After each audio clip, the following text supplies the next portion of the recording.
A new survey has revealed that 4 in 10 people who class themselves as straight say they might be attracted to someone of the same sex if the right person came along.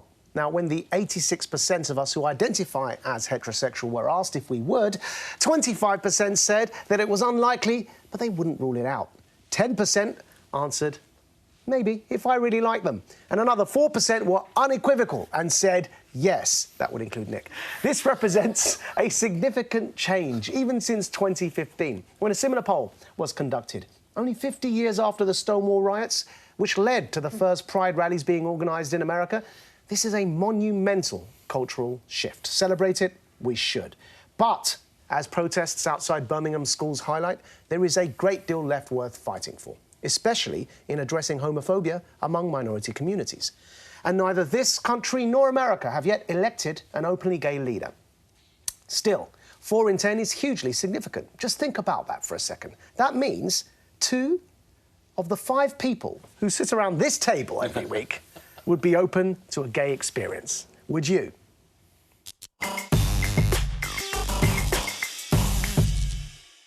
So would you? Well, I mean, I'm going to get to that. Oh. I've got a little thing to do which I'll talk about, but I'll class myself on the scale. There's a scale, I think. It's a spectrum. There is, and I see the way that you look at Nick sometimes. And I am very concerned that you're not going to answer my question, so I'm going to put you back on the spot. Yeah. Would you? Okay. Well, to be honest, have you? I mean, I have had gay men hit on me a lot. Right. And that's not my question. That's a sexual experience, and so I've had a sexual experience because gay men have hit me. That's not. No, they have touched me in ways where they've tried to come onto me, and I've had to say I'm straight. So, yeah. I think that yes. Dodging the question. I think you've just defeated your own argument because I think you yourself are unwilling to accept maybe the homosexual elements within fair yourself. enough. Okay, let's be serious. Never say never. Never say never. Never say never. Okay. Look at how happy Nick looks. Right, so addressing your central point, I went to an event this weekend, actually, in a bandstand, and there was a conductor, and the conductor was gay, and he gave a little talk, because obviously it's Pride Month, and he gave a little talk that we all listened to, and at the end of it, he said something that really struck a chord with me, because he stood there and he said, I just want to say thank you for letting me be me. And it really struck a chord with me, because I thought, hang on a second, who am I to tell you who you can and cannot be sexually attracted to and be sexually intimate with? And it really made me... The fact that he had to say thank you to the audience... You went out with a lesbian, didn't you? I didn't go out with a lesbian. I went on a date once with a lesbian. So you went out with a lesbian? No, only because, for me, I'd reached the point... doing it. No, but yes, but look at what I do. Answer questions. I answer the question honestly and concisely with no dithering around. You could learn from me, Maajid. So you went out with a lesbian? Yeah, I proactively joined a lesbian dating site once because I was so fed up with men and I thought, I've had enough. All of them. Look, looking at me. I like the fact you look that way, not this way. You look great. Thanks, Michelle. I only went on one date there, and how did it go? It was interesting because she happened. I didn't know this at the time. She happened to be deaf in both ears, and she was very loud. And she was asking me, and this will mean nothing to people outside of London, but it was a daytime date, and she was asking me very loudly how had I always known that I was a lesbian, and all these people kept turning around, and there was a couple of people that recognised me off The Apprentice. I found the whole thing quite embarrassing. So we only had one date, and I told a white lie to get myself out of that situation. So I apologise. Oh, you didn't go past first base then?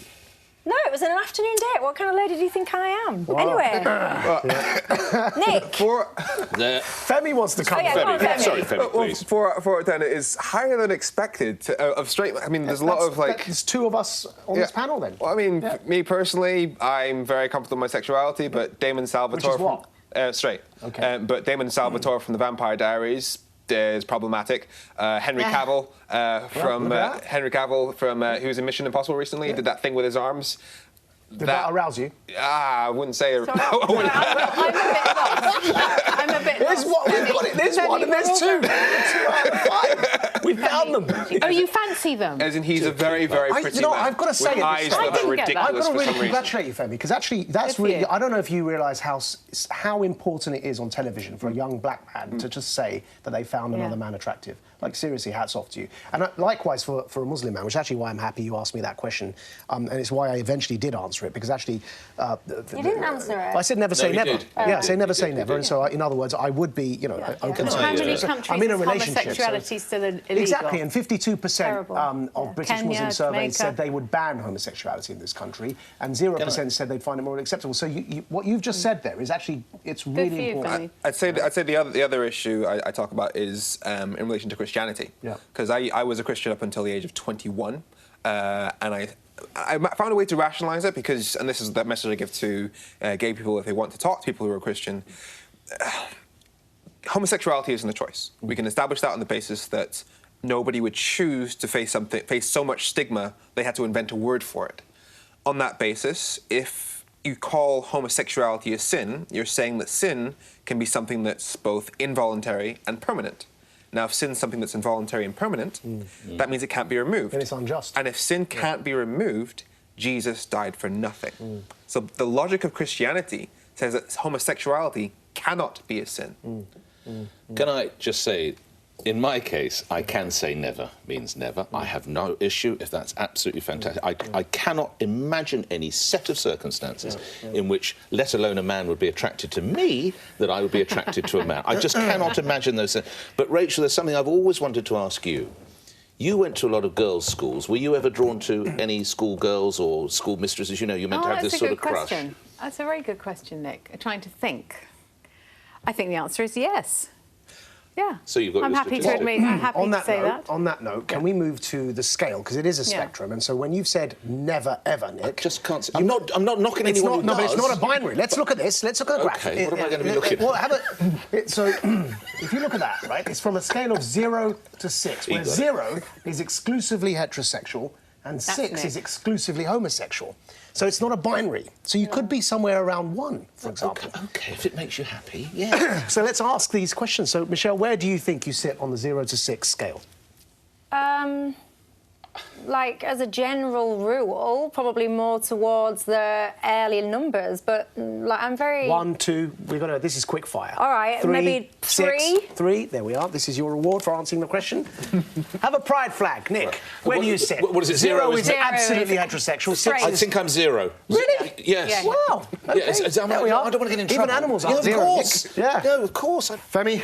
Between 1 and 2. All right, OK, nice What and about honest you? then. I'm kind of probably around the 1 scale.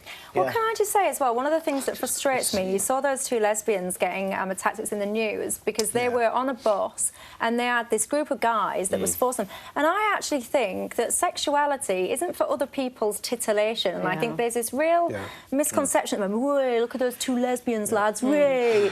And I don't like it. And I think porn's got a lot to answer for that. That's something that I'm frustrated about today as well. They're frustrated throughout the whole course. But I forgot to say that when I've ever asked if I've had a same-sex relationship, I'll say no, but it's something my husband complains of a lot with me.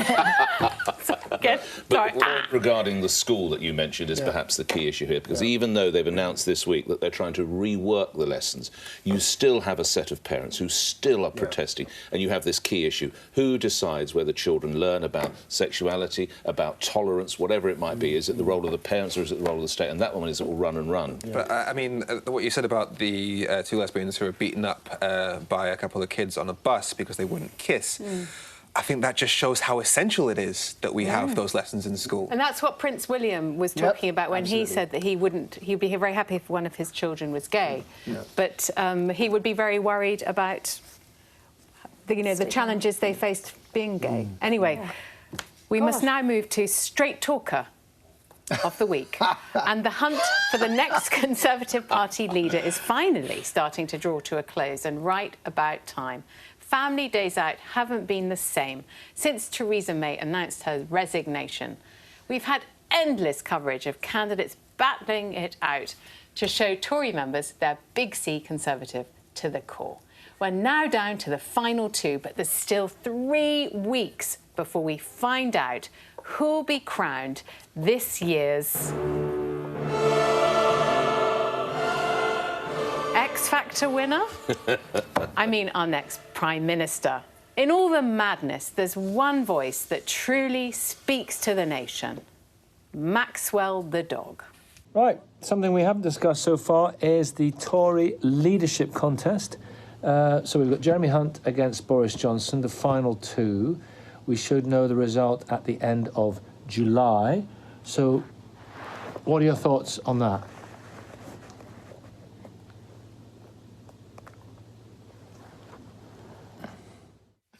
Broadcaster Nicky Campbell's pooch has made his mark on Twitter after making it very clear what he thinks about it all. Maxwell, I totally agree. There's nothing left to say. They're all barking mad. For that pawsome response, you are our political pooch of the week. So that was Maxwell, thrilled to have been on the pledge. Yes, next week, Maxwell debates the backstop. I'm looking forward to that. Did you hear? Jeremy Hunt said he'd resign if he didn't get Brexit by the 31st. That means another leadership race. I mean, exhausting. I know, exhausting. Yes. That's it from us for this week. But if you want to join in the debate, just search for The Pledge on Facebook or Twitter. And you can now also listen to The Pledge with Apple Podcasts. Thanks for watching, and we'll see you next time.